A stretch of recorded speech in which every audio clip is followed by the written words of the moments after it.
أبي أحمد خوينا خات جورو نقدرنا أبي أحمد زجر إلى خاص أوي خا أبتقرأ خمسة عين السجوم تسهل كايو حدنا يا أبي أحمد سجومتي أنت بيجي يا خم ما يتقبل درس على سجومتي تعالى جنوسايد عليه هاي جنوسايد من قديم بزح تغير واون بزح طمعات نص مالك ناي جنوسايد من قديم ناي جنوسايد أو لخونا أكايدا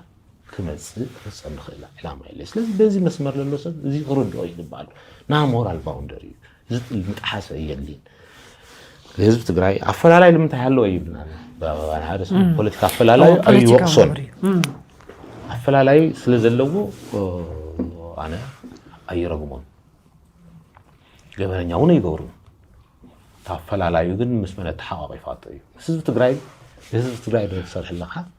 لازم تقرأي مثل حيل خانية من يبقى كله لمن تصرح لها من يملعب انتخاب قالوا نايتم بينون قبل قالوا ناي عدوا قبل قالوا كم زي عينت تدريهم كلها إذا متوامتي بارتز بهالو إلا ما يقولوا من ولا تم عن توزولكم زود وزلوا سباتون إلا ما يقولوا من إلا ما مالت زي ناي مسمر فلالاي ناي مسمر زي مزراي ناي تحسوا شجر الله أو تقرأي أفتو دمو أزلوت أزي كنا مسئنا لهم برنامج نديفهم ببرنامج زكالو سيكون سمت رأي أمزحزو بجت اللهم بجت اللهم الدسابة أمز النور أنا زخانة بارتي فتر كوادا دار يخسف زبالة أفتزم ماتي كوادا دار أفتزم ماتي بسلامة من قدي وادا دار بعمسن بعقرقرن زخانة تخوينا يخونن قال يو تدانا غير يخيدو قال يو خعبون يخيدو تتدانا غير زخدا حزبون صلاحي كتقمولو تزي خوينو كاب تግራይ ወጻይ ካል መማረጽ ይውል ተራእይውን ይፈልጥን حزبون አፈላላይና ልዕሊ ትግራይ ይኸውን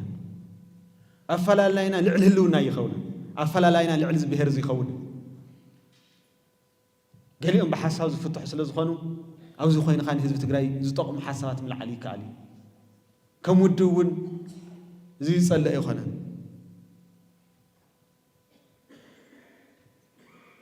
تبطعم زحزن عنتو مجمري عد زوسد بصاي يلعل نيرو محاره سبع علمس حزبون صنتتي كايد لو او زوا معراويلو وعلى بريتوريا زت حس شحن 100 ነገር يرألو بقلص ون መንግስት ኮይኑ ዝተዓጠቁ ሸፋቱ ትግራይ ንኽወጉ ዘዳሉ መንግስትን የመንግስት ፌደራል እዚ ግልጽ ጥሕሰት ናይ ትውዕል ፕሪቶሪያ እዚ ኩሉ ሚሊዮናት ህዝብና ኣብቴንዳ እንዳሃለቀውን ዝግባእ ሓገዝውን ክርከብ ጻዕር የለን ሓንዲቁ ሒዙ ዘሎ ድማ ናብ መሬቱ እንተዝምለስ ባዕሉ ጽዒሩ ሃፍቲ ዘጥረየሉ እዚ ኩሉ ጸገሙን ኣብ ሓፂር ግዜውን ክፈትሕ ዝኽእል ነዘይ መምላስውን زوسنا إذا مس حزب ناس نخي ملس انقفاتن مسنا خلاتن يبزحلو توزل له حزبنا ون وحسن انه استرغاغص ايكونن تحت لا زلو حزبنا وحسن انه استرغاغص ايكونن ማንም ምክንያቱ ይሁን ይሄን ነገር አንድ አገር መራለሁ የሚል ሰው ጦርነቱ በነገሌ ምክንያት ነውና የተጀመረው እንደፈለኩ ፈጃለሁ ሊል አይችልም የምር መጀመሪያ ሰው ከሆነ ከዛ ቀጥሎ ጤናማ ከሆነ ከዛ ቀጥሎ የሀገር መሪ ከሆነ በማናቸው ምክንያት የሚፈጠር ቀውስ የሰዎችን ህይወት የሚበላ ንብረት የሚበላ ሰው የሚያፈናቅል አገር የሚያቆረቁዝ ጦርነት ሊመጣ ከሆነ ይሄንን ሁኔታ እንደ ወፍ ድምጽ ያለ ሙዚቃ ብሎ ሊገልጽ አይችልም ከጦርነት ዝግጁነቱን በላይ በዛሬ የፓርላማ ንግግር ይሄ ፍጥረት በጣም የከረፋ አይነት የሰው ሰቆቃ መረዳት እንዳለው አስረግጧል እና ዛ አካባቢ የምታረጉት እንቅስቃሴ ለኛ እንደ ወፍ ድምጽ ያለ ሙዚቃ ነው ብሎ ስለማንነቱ በግልጽ ተናግሯል ከጦርነት አዋጅም በላይ ነው ዝወርሙን ይቅጥቀጥ ይዘሎ እንፈልጦ ዘለና ማለት እዩ ንዚያቶም እንታይ ዝብሎም ዘሎ ኣብ ወለጋ ኸይዱ እንታይ ዝበለ ስልጣን ዚ ናይ ኦሮሞ ስልጣን እዩ ክንወፍረለና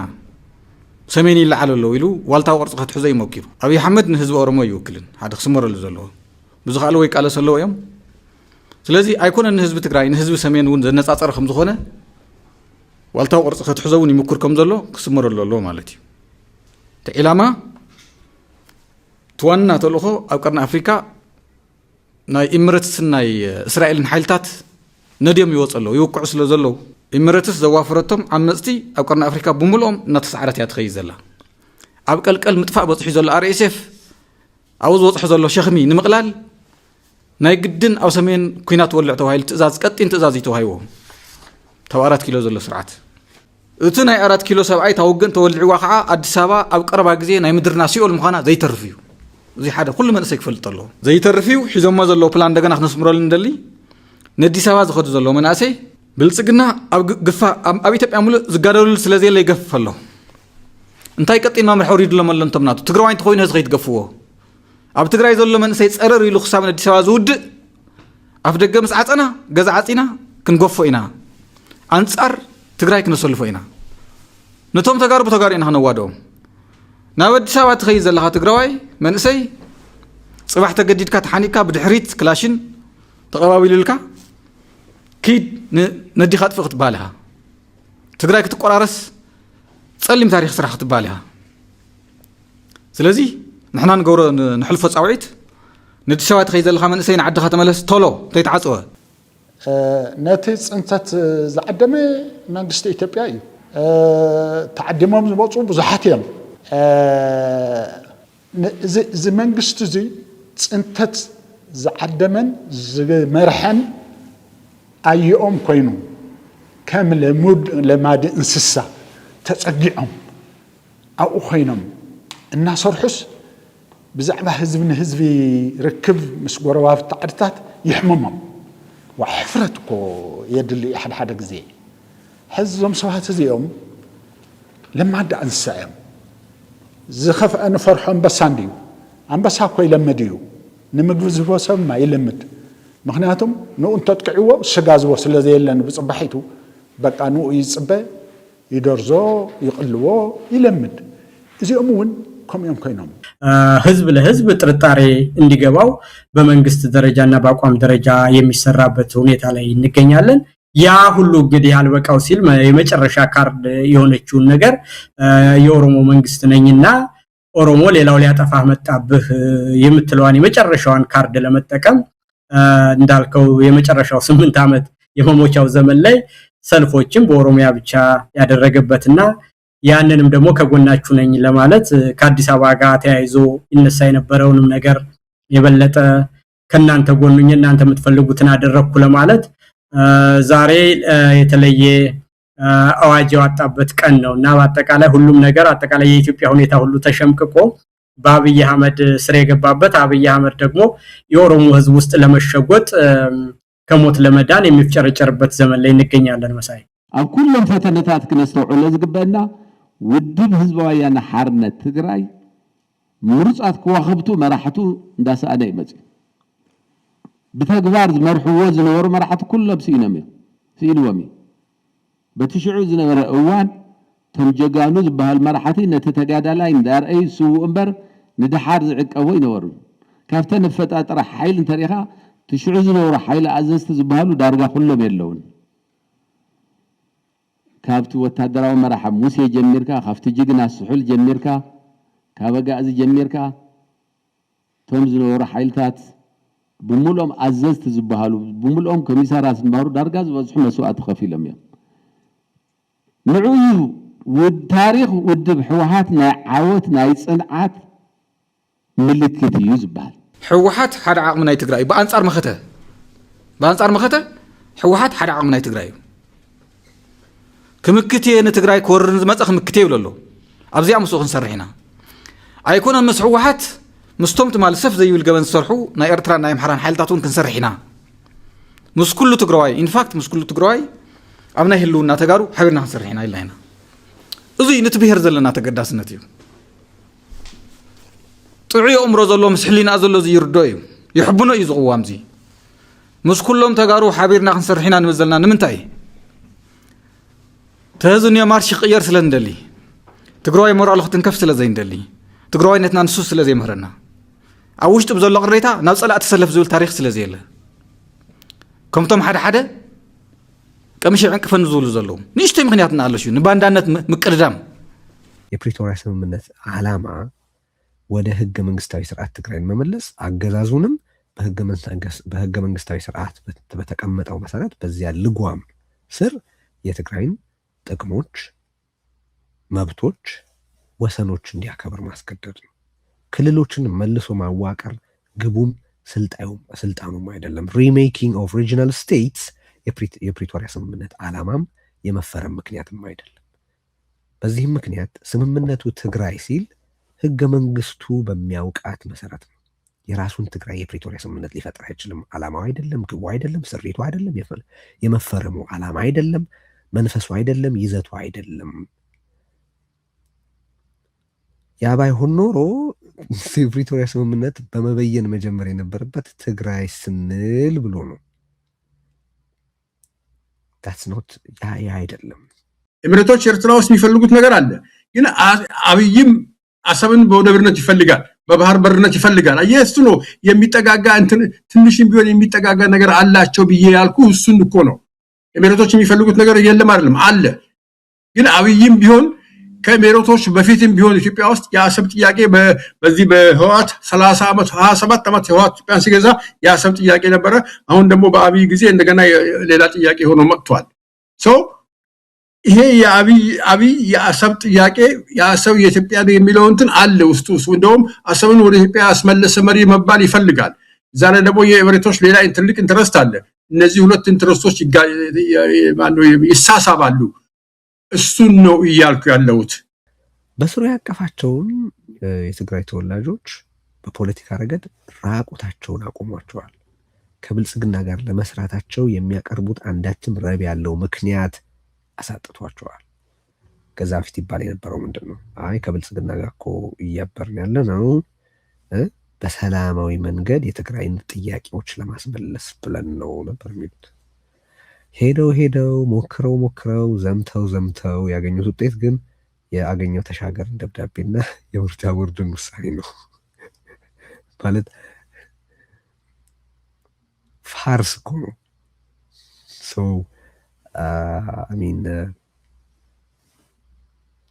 ከባድ ችግር ላይ ጥሏቸዋል። and obviously ይሄ የተለመደ ነገር ነው። ለአብይ ማደር በጣም ውድ ነው፣ በጣም አክሳሪ ነው። ምንም ዋጋ የለውም፣ አይተረፍበትም። ሞራሊ አጸያፊ ነው። እስራን ገለን ዓመት አመራርሓን አባል ነርካ ውፅእ ምስ በልካ ህወሓት ፀረ ዴሞክራሲ ነይሩ ክትብል መሕፈሪ ህወሓት ሰይጣን ነሪልካ ከተሰይጣን መፍታን መሕፈሪ ገሊኦም ግን ቦቶኦም እዩ ገሊኦም ተጠሊዖም በደባባይ አዲስ አበባ መስቀል አደባባይ ንግዳልና ጌጋ ዝውልዮም ገሊኦም ካብ ጀመርቲ አመራርሓ ዝነበሩ ፀረ ዴሞክራሲ ነይሩ እኳ ደኣስ ህወሓት بتنጻጻር ካብ ኩሎም ዝሐሸ ዴሞክራሲያዊ ተፈጥሮ ዝነበሮ ካብ ህዝቡ ዘይረሓቀ ስለዝኾነ ይተዓዊቱ ኩሎም ዘይተዓወቱ ዝተረፍሉ ካብ ህዝቡ ስለዘይረሓቀ እዩ ን27 ዓመታት ተረኽበ ምዕባለ ተረኽበ ዕብየት እውን ንባዕሉ እንዳፈተሸ እንዳገምገመ እንዳረኣየ ዝኸድ ውድብ ስለዝኾነ እምበር ብተኣምር ዝመፀ ምዕባለ ይኮነን። ስለዚ ብጉዕዞ ህወሓት እንሕበነሉ እምበር እንሓፍረሉ ታሪክ የብልና። እንዴ أنا كمت عن توتقس النبرة حزي حزب تجراي كقدم حزو بزحات لا تعالى سو بزح لا حمس إيه عبدنا حزب بس حس تاي عنكش كسيو بلو زلوا تايو نعم ما راح تخون ون نعم ما راح نا حزب تخون ون نا حزبي حدي تفريتو تسمع معنا ترادينا حدي فتح كنا قمت قد ما حزي بوجله بزعله نموتني حزي كوج وسأنا هلك علنا تبسبات حزب تجراي نود علنا ولا كاب حزب نموت زلنا أوج خيدنا نقنس العام كأقول على سين متينيرنا حزمة هذا الشعب ما محداد عندهم السؤال يزق قص بقص تايلا جبر الناس خرج له أما رحنا على بيتنا كلنا جبر الحزم من اللي يملا يفصل لا مبالغ عطينا لو مزل عطينا مدحين عطينا كل عطينا حزخه تاينا نزلنا حزخه أما عطينا استعيو تحزهم لنا أنهم الهزم تقرأي أما رأت تحزوا ሪካፕቴሽን ስትራቴጂ ንሓደ ህዝቢ ክትውትነ እንድሕር ኮይንካ እንዲ ክትውዕ ዘለካ መራርሒ እዩ። ስለተም ኣብ ሰራዊት ዘሎ መራርሒ ይኹን ኣብ ውድብ ዘለዎ መራርሒ ይኹን ናይ ምጥፋእ ስትራቴጂ ወይ ካልኦት ብሄራዊ ረብሓ ናይ ትግራይ ክሕልው ዝኽእሉ ኣካላት ይኹን ክወቅዕ ዝተበገሰ ስርዓት እዩ። ስለቲ ኩናት ናይ ዲካፕቴሽን ዝበሃል ስትራቴጂ ዘለዎ እዩ ተኻሊት ኮይናት ብዙይ ጥራሕ ግን ዝውሰነ ኣይኮነን ብደዝ ስትራቴጂ እውን ዝምራሕ እዩ ናይ ድያ ዶክትሪን ዝበሃል ህዝቢ ንሓደ ህዝቢ ክተጥፎ ሞራሉ መሰረተ ልምዓቱ ኢኮኖሚኡ ሞራሉ ስእንኡ መንነቱ ኩሉ ንክተጥፍእ ዝግበር ድሕሪ 2006 ዓመተ ምህረት استأتات واستراتيجية دي استراتيجي أو دي ها استراتيجي تبع لوردنا له التحت لوردنا له مخنيات مستديف كلاش عزنا نتقص لي خونس أو خوينا بصوتنا تصوعنا بسلامة ومنجدي تناجرنا لو تقرأي من ملاسين بر كندو لا أكل مصدق إننا تخاشحنا تواجهنا حدنت ويخلي نمس قالوا دوتي كلي لنا حسينا خوني سلازي كلاش تقصكا حدنت هزو تقرأي كمتصي الخام حساود ولا خايو خذي تحدنا تزوج تقرأي تمسك تخيل بسلامة ومنجد تو إني عطو بسلام لو تقرأي عاد موتي أو زخوينا تناجرنا بوليتيكا تقرأي تعريو حدنا تزوج استئمنا تخيلنا ترحي أنا سأزروايس الحرام ريت كوينا أنا حدنا تزوج تقرأي كمسية إلى تحسيس ولا تكسخو خا أفات للو بوردراتنا رأيني لا تكسخو لفتو أخذني خا لفتت مال الموت كله هزوي لا تكسخو حدنا تزوج تقرأي كمسية نوان صمدو يلو بعلو لقمتو صمدو سيل جمبر مبر نحن يكونن تصمدو بعلو شدشت هاجراتين كلا هاجرات تمسيو نانا خقبت قويت ونا يترفع عديتات حريدو من أسي حريدو وبتات حريدو هذه عصوة ما نشمو صمدو فترم يبقى هلا بعلا جميرو صمدو عرال لا تعمل كوي صمدو خجمر تصمدو جن علاو ذلوا حاصر وان تهزبنا كاب حم مخرع كاب سك أيلنا قفلو انت خوينو تعمس بو انت زي كاينجن قلب لا زخونه تبرت سبنا صباح نقوه خيد الله صباح نقوه خمل سرع خوني سلذي كامي قرنا خينا نحنا ذا ختم خنا قنعة ناقا نقوه مسي خفر صدع خونينا تبلا عفسك أتينين تبرت سبنا دوك شيء حدري كم تمجمرة أوان مخته أريو وزن برا حزون تمخته بقصالنا نهزب تقرأي زمن من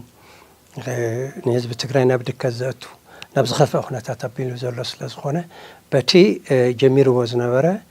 قصل إن ده تجبوه معناته بتشبط صفة تبلنا قرص لزينا برا سلام تفرق متواهي لمبر استلوت هنا تاتون سلزيلا حزون تدياسبوران تخالي حيلن تي هزواوي دبلوماسي أنكرنا يمخاد قدنا تالو سوزيتي وان مخته زنبرا حينت أبز حزوان سلاليل نسو كل عقل حزون ندحنة حزب تقرأي كنقصاص قدن زقور خناتاتي زلو حزون حزباوي دبلوماسينا من العقل بتقبر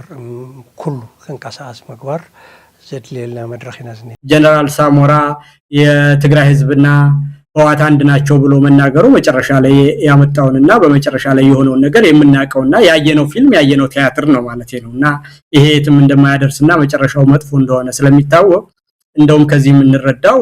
አሁን ይሄንን ነገር እዛው በጠበል በሚለው ሁኔታ የኦሮሞ ልሂቃን በፍጥነት ያደረጉትም ነው ግን ደግሞ የበለጠ ተጠናክረው ይሄ ስርዓት ሌባና አጸያፊ የሆነ በባህላችንም በታሪካችንም በኦሮሞ ሴቶችም እኛን የማይወክል መሆኑንና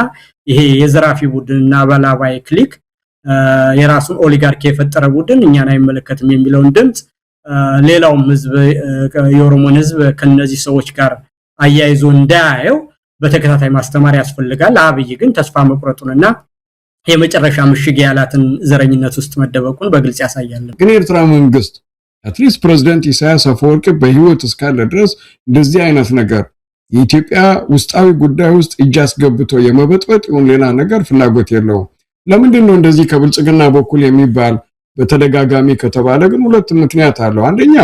ውስጥ ያለውን ብጥብጥ በፋኖ እንዲህ አይነት ችግር ገጠማችሁ እንዲህ አይነት አፍሪካን መቆጣጠር የሚችል አቅም ካለ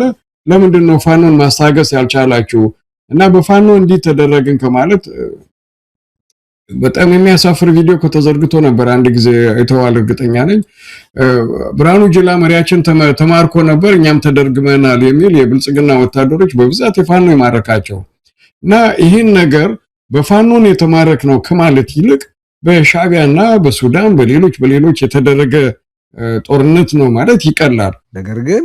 አብይ አህመድ ተፈናቃዮች እንዲመለሱ ይፈልግ ነበር ብሎ ማውራት ግን በጣም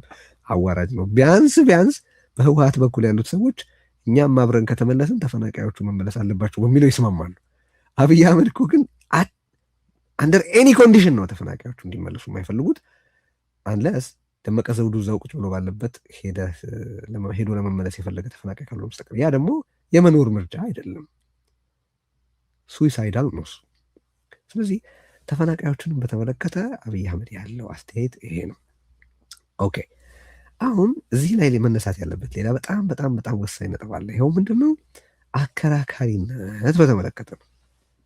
ለዚህ ውሳኔው አገዛዙ ያስቀመጠው ምክንያት የግዛቶቹን አከራካሪነት ነው። እነዛ ቦታዎች አከራካሪ በህገ መንግስት ደረጃ እነዛ ግዛቶች አከራካሪ አይደሉም። በነገራችን ላይ ህገ መንግስቱን መሰረት አድርገን ካወራን በጠቅላላ ህዝብ ዘሎ ነገር ሃይፖቴቲካል ታሪክዮ በጣጋይ ምስ ህዝብ ኤርትራ ይሁን ሰባ አማራ ምስ ማንኛውም ህዝብ ዝግበር ህዝብ ለህዝብ ርክብ ናይ ሰላም መሰረት ምበር ናይ ጎንጽ መሰረት ክኸውን ይኽእልን እዩ። ህዝብ ለህዝብ ማለት እዩ። ምስ ጎረቤት ህዝብካ ህዝብ ትግራይና ህዝብ ኤርትራ ካብ ቀደም ጀሚሩ በአጠቃላይ በታሪኹ መንነቱ በባህሉ በቋንቋው በስነ ልቦናው በብዙሕ ዘራኽቦና ለነዊሕ ዓመት በሓደ ዝነበረ ህዝብ ዘመናዊ ናይ ፖለቲካ ታሪክና ኸይድ ጥራሕ ብዝተፈላለዩ መንግስታት ድሕሪ ባዕዳዊ መግዛእቲ ናይ አውሮፓ ባዕዳዊ መግዛእቲ ጣልያን መጽዮ እዚ ኣብ ኮሎኒካል ፈጠረ ድሓር ተፈጠረ ናይ ፖለቲካ አፈላላይ ናይ ምሕደራ አፈላላይ ተዘይ ኮይኑ ህብረተሰብ መንጎ ብዙሕ ዝኾነ ርክብ ዘለዎ ማሕበረሰብ እዩ። ስለዚ ንዓይ ምስ ኢትዮጵያ ዶ ንቐጽል በይንና ዶ ንኹን ገለ ካልኣዋይ እሱ ባዕሉ ክመጽእ እሱ መጀመርያ ዶ ንፍለጥ እዛ ሕጂ ኢትዮጵያ ዝፈጠረ ናይ ትግራይ ማሕበረሰብስ ኤሊት ንበሎ እቲ ማሕበረሰብ በሎ ተፈለየ ሕቶ ተዘይልዒሉ ናብ ባዕሉ ተመሊሱ እታ ነዚኣ ዝፈጠረት ኣእምሮ ክምርምራ ተዘይክኢሉ ሕጂ ዘምፀ መልሲ ተምፀእ እውን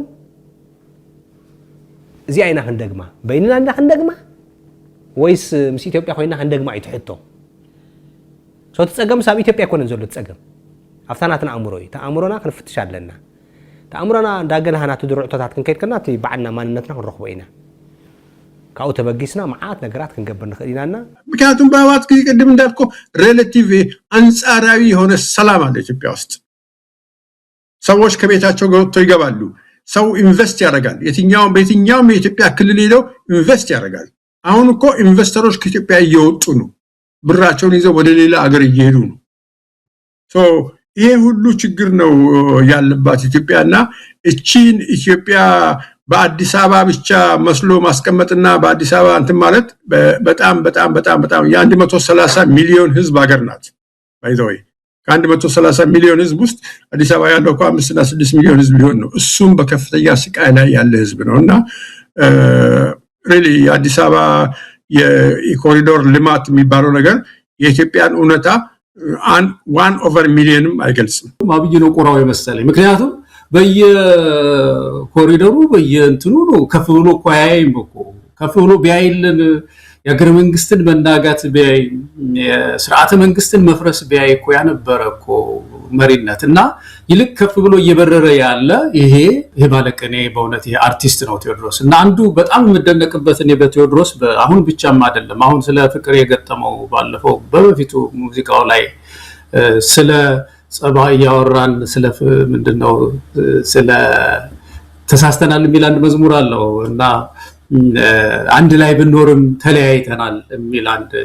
ትልቅ ግጥም አለው እና እነዚህ በሙሉ የሚያሳዩት ያለውን ኢማጂኔሽን ፓወር ነው። ሁለተኛ ኢሹስ የሚያነሳቸው ኢሹስ በእውነት አንደኛ አሁን ቅድም ያልከው ይሄ ዲስፕሌስመንቱን ተመልከት። የመፈናቀሉ በገዛ ሀገራችን ሀገር የሌለን መሆኑ ሀገር የለህም ሀገር ሞቷል የሚለው ነገር እኮ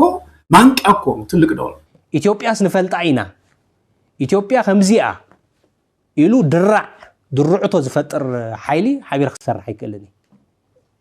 ከም ዓይነት ክስታይ ስለ ዘይብለይ ስለዚ በሓበሬታ ደረጃ እውን ትክክለኛ ሓበሬታ መሓዝ ከልየና እዩ ኣባይ መጥቃዕቲ ብዝፈጸመ ሓይሊ ክሰርሕ አይከለኒ በመለኻኸታ በፈልስፍና ብልቦና ውቕሪ ብንቕሓት ህሊና ደረጃ እውን ዘራኽብ ነገር የብሉ ክራኸብስ ምስቲ ሓይሊ እሱ ተራኺበስ ሓቢረ ዝሰርሐሉ ዕድል የለን ኣብ ቋንቋና ኣብ ቃላትና ምምስሳል ተልዩውን ትርጉሙ ተፈላለየ ኣብ ተፈላለየ ልቦና ቆረን ኣብ ተፈላለየ ንቃሓት ህሊና ኮይንካ ትዛረበ ዘረባ ይፈላለየ የአብይ መንገዶች ሁሉ የሞት መንገዶች ናቸው የውድመት መንገዶች ናቸው these are statements of fact እስካሁን 8 ዓመት ሊሞላው ጥቂት በቀረው የስልጣን ዘመን ውስጥ በማያሻማና በማያወላዳ መንገድ አካባቢ ለውጣችሁ ብታስቡት ሃይማኖት ለውጣችሁ ብታስቡት ብሔር ቀያይራችሁ ብታስቡት ማለቴ ከትግራይ ከአማራ ከኦሮሞ ከማናቸውም ህብረተሰቦች ጥያቄዎች አኳያ ብታዩት ከእስልምና ከክርስትና ወይም ከሌላ ከፕሮቴስታንት ወይም ከሌላ ሃይማኖት ጥያቄዎችና ጥቅሞች አኳያ ብታስቡት ከዚህ ወይ ከዛ አካባቢ ጥቅሞችና ጥያቄዎች አኳያ ብታስቡት በማይለዋወጥ ደረጃ እውነት የሆነ ነገር ነው ባይኔ በማይለዋወጥ ደረጃ መቁረጥ ያለብን ነገር አለ እንግዲህ ስራውን ሰርቷል መልእክቱን አስተላልፏል ዘፈኑን ዘፍኗል በሚገርም ሁኔታ ማለት እኔ ሌላው ነገር አይደለም ባይዞ ጥበቡ ምናምን አይደለም ድፍረቱን ነው በጣም ድፍረቱን በቃ ነገር እኮ ድፍረቱን በቃ ቴዲ ያውቀዋል ምን አይነት ግብረ መልስ እንደሚኖረው አገዛዙ እንዴት እንደሚል ያውቀዋል በእርግጠኝነት አስቦበት አውርዶ አውጥቶ ምናምን ያደረገው ነገር ነው ቀራኒውም ከሆነ የሚመጣው ነገር ለመቀበል ማለት ነው እና እሱ ስራውን ሰርቷል መልእክቱን አስተላልፏል መልእክቱን የሰማ ምን ነው ጫው ለራስ ስትል ጣፍጣፍጥ ነው ያለ የሚባለው ለራሱ ሲል ነው ለሌላ ምንም እንትን አይደለም እሱ ቴዲ በራሱ በሙያው በሚችለው መንገድ ይሄን ነገር አድርጓል ሰው ላይ እየደረሰ ያለው መከራ እየደረሰ ያለው ችግር እየደረሰ ያለው ብሶት በዜማ ገልጿል በቃ ይሄ ነው ማድረግ የሚችለው ቴዲ